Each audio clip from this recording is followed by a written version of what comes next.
चर्चा नहीं। राजस्थान में जो आज ओमआर सीट का घोटाला सामने आया है उसका कोई जिक्र नहीं। ओमआर सीट में राजस्थान के नौजवानों के सपनों को चूर चूर कर दिया है। जब 12 वर्षों से जो लोग राजस्थान में कर्मचारी चयन बोर्ड आयोग में हैं उनकी जांच होनी चाहिए, उन पूरे 12 वर्षों की जांच होनी चाहिए, एक एसआईटी का गठन होना चाहिए। राजस्थान के जो नौजवान है, जो बेरोजगार नौजवान है, आज उसके सपनों को जो एक तोड़ने का काम जिस प्रकार के भ्रष्टाचार ने किया है, मैं सरकार से मांग करना चाहता हूं कि ओमआर सीट घोटाले में जो लोग शामिल हैं, जिन्होंने पिछले लंबे समय से वहां पर रह करके जो घोटाले किए हैं, जो अंक तालिकाएं नंबर बदलने का काम किया है, मैं आपको कहना चाहता हूं कि उस पर एसआईटी गठित करके राजस्थान के नौजवान को न केवल न्याय देने का काम करे बल्कि जो रोजगार देने की बात आप केवल कागजी आंकड़ों में बताते हो उसको सार्थकता के साथ आपको सिद्ध करना चाहिए। मैं हमारी जो राष्ट्रीय शिक्षा नीति है उसकी बात करना चाहूंगा।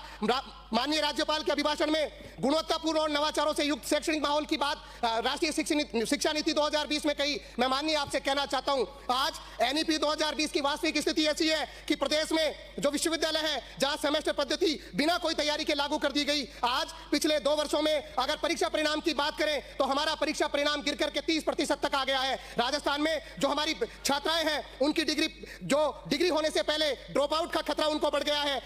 और 2 बार उनको भारी फीस भी परीक्षा फार्मों की महाविद्यालय और परीक्षा केंद्र जो जिस तरीके से आज उनको देनी पड़ रही है, महाविद्यालय केवल शिक्षा के केंद्र नहीं, केवल परीक्षा के केंद्र बन गए। आज महाविद्यालयों में, विश्वविद्यालय में इंफ्रास्ट्रक्चर नहीं है, स्कूल में कमरे ठीक नहीं है। हमें झालावाड़ पीपलोदी की घटना को याद रखना चाहिए। आज राजस्थान में सरकारी स्कूलों के ऐसे हालात हैं कि जर्जर हालात में हमारे वहां बच्चों को बैठना पड़ रहा है। कभी भी कोई दुर्घटना हो सकती है, लेकिन राजस्थान की सरकार उस पर जो अपना ध्यान देना चाहिए, इंफ्रास्ट्रक्चर को डेवलप करना चाहिए। राजस्थान में सरकारी जो स्कूल हैं, जो विश्वविद्यालय महाविद्यालय हैं, उनको ठीक करने के लिए काम करना चाहिए। उनको लेकर के कोई योजना, कोई रोड मैप राजस्थान की सरकार के पास नहीं है। आप कह रहे हैं कि आपके संकल्प पत्र में कहा कि केजी से पीजी तक छात्राओं को आप फ्री में शिक्षा देंगे, लेकिन मैं कहना चाहता हूं कि आप परीक्षा फीस के नाम पर 5,000 की राशि उन छात्राओं से ले रहे हैं और जो केजी से पीजी जो फ्री शिक्षा की आप बात करना चाह रहे हो, केवल वो ढिंडोरा पीटने का काम कर रहे हो। आप राजस्थान के नौजवान के साथ अन्याय करने का काम कर रहे हो। मैं आपसे कहना चाहूंगा माननीय अध्यक्ष महोदय, जिस तरीके से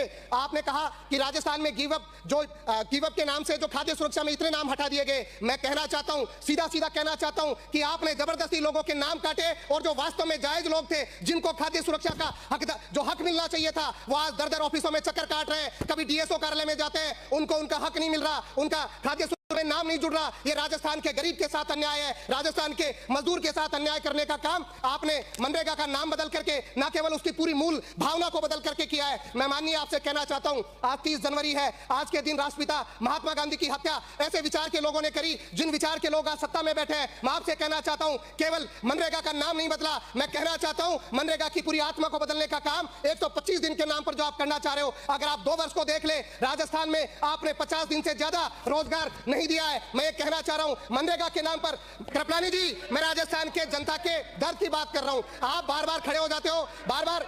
मैं माननीय अध्यक्ष जी, मैं निवेदन चाहूंगा, माननीय अध्यक्ष जी, मैं निवेदन करना चाहूंगा कि जिस तरीके से ये मैं कहना चाहता हूं कि 100 दिन का जो रोजगार की बात थी वो हमने रोजगार दिया है। आपकी सरकार ने पिछले 2 वर्षों में 50 दिन भी रोजगार नहीं दिया है। ऐसे हालात राजस्थान में आपने पैदा कर दिए हैं कि हर तरफ हाहाकार मचा हुआ है।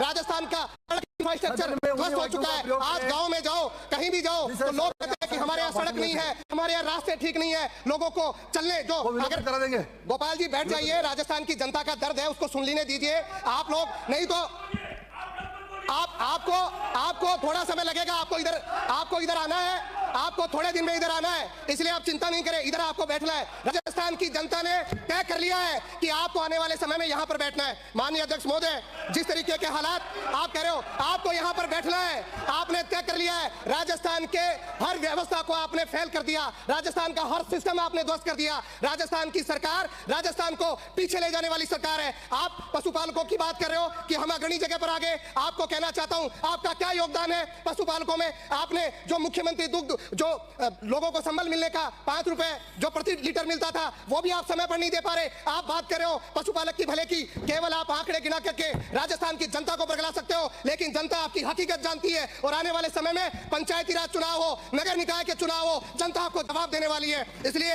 आप तसल्ली से सुने। राजस्थान में जिस तरीके की आप एमएसपी की बात कर रहे हैं, एमएसपी दूर की बात है, आप सही मायने में किसान की बात नहीं सुन पा रहे, किसान के दर्द को नहीं समझ पा रहे। आज किसान को डीएपी यूरिया नौकरियां के लिए पुलिस के डंडे खाने पड़ रहे हैं। आज किसान को जगह जगह भटकना पड़ रहा है, कतार में लगना पड़ रहा है। राजस्थान में ऐसे हालात आप लोगों ने बना दिए जिसकी वजह से आज राजस्थान की ऐसी दुर्दशा हो गई है। अध्यक्ष महोदय, मैं आपका ध्यान आकर्षित करना चाहूंगा कि जिस तरीके से आपने कहा था कि आप जो वनों का विस्तार कर रहे हैं, आप कागजी वन लगा रहे हैं, अरावली को खाने का काम आप लोग कर रहे हैं। आपकी सरकार अरावली को खाने का काम कर रही है।